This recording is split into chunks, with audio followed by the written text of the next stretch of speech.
They wore a white mantle, marked with a blood-red cross. To some, they were holy warriors, the shield of Christendom. To others, the most dangerous and secretive men in all of Europe. This is the true story of the Knights Templar. Our story begins in the year 1119. 2 decades earlier, the armies of the First Crusade had stormed the gates of Jerusalem and seized the Holy City. But the victory was fragile. The roads to Jerusalem still ran red with the blood of Christian pilgrims, ambushed and slaughtered by bandits on every lonely path. A French knight named Hugues de Payens had seen enough. He gathered 8 companions, brothers in arms who shared his faith.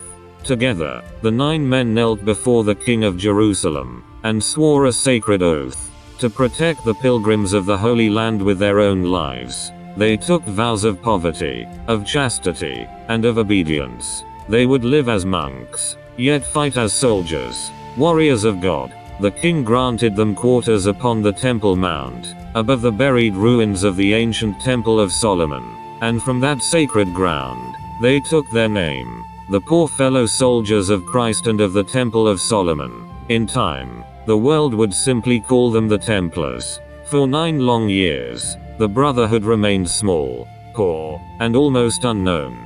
Then everything changed. In the year 1129, at the Council of Troyes, the Catholic Church gave the order its official blessing. The great monk Bernard of Clairvaux championed their cause. He wrote their rule, and praised them as a new kind of knighthood, fighting not for glory, but for God. The effect was extraordinary. Across Europe, noble families sent their sons, their gold, and their land to the temple. Soon the Templars answered to no king, and to no bishop. They answered only to the Pope himself. They had become a power unto themselves. On the battlefield, they were a nightmare to face. Their rule forbade them ever to retreat, unless the enemy outnumbered them by more than 3 to 1. They would never surrender. They would never pay a ransom. And they would never ask for mercy. They became the elite shock troops of the Crusades. The first to charge into the enemy, and the last to leave the field. At the Battle of Montjuic, a small force of Templars helped shatter a Muslim army many times their size. Even the great Sultan Saladin feared them. After the disaster at the Horns of Hattin, he ordered every captured Templar to be executed. They were too dangerous to be left alive. But the true power of the Templars was never the sword. It was gold. A pilgrim could deposit his fortune at the temple in Paris, and withdraw it weeks later in Jerusalem, carrying nothing but a coded letter of credit. It was one of the first true banking systems in history. Safe, secret, and trusted across the known world. The Templars lent money to merchants and to nobles. They lent to bishops, and they lent to kings. They built a vast empire of farms, mills, vineyards, and castles. They owned their own fleet of ships, sailing from the great port of La Rochelle. By the 13th century, the Order of the Temple had become one of the wealthiest and most powerful organizations the world had ever seen.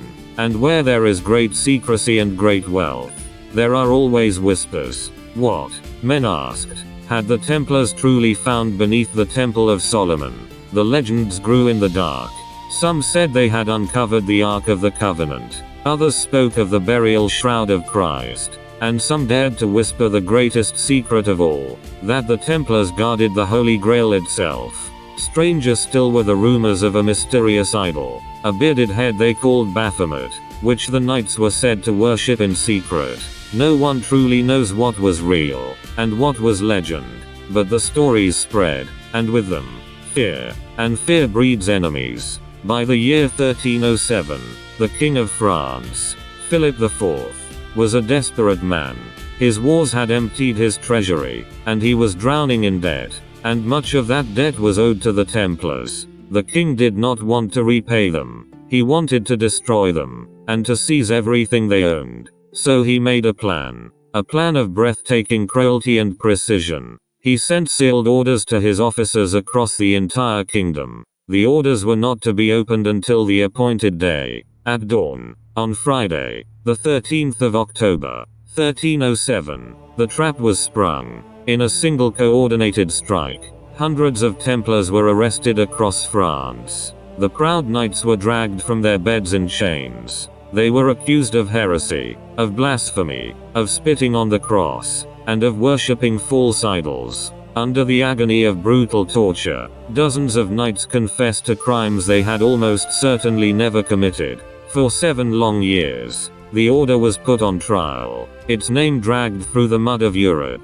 And then, in the year 1314, the last Grand Master of the Templars, an old man named Jacques de Molay, was led to a scaffold in the heart of Paris. He had retracted his confession, declaring the order innocent to the very end.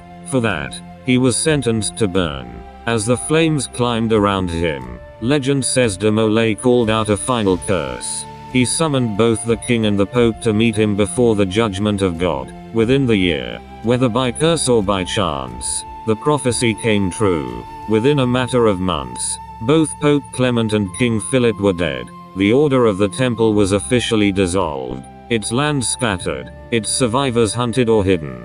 But its greatest treasure, and its famous fleet, were never found. The ships had vanished from La Rochelle into the night, and history. Some say the wealth fled to Scotland, others, to the mountains of Switzerland, and some believe the Templars never truly died at all, but live on in secret societies to this very day. The Knights Templar were warriors, monks, bankers, and legends. Faith, or power? 8 long centuries later, the truth of the Templars still burns, somewhere in the shadows of history.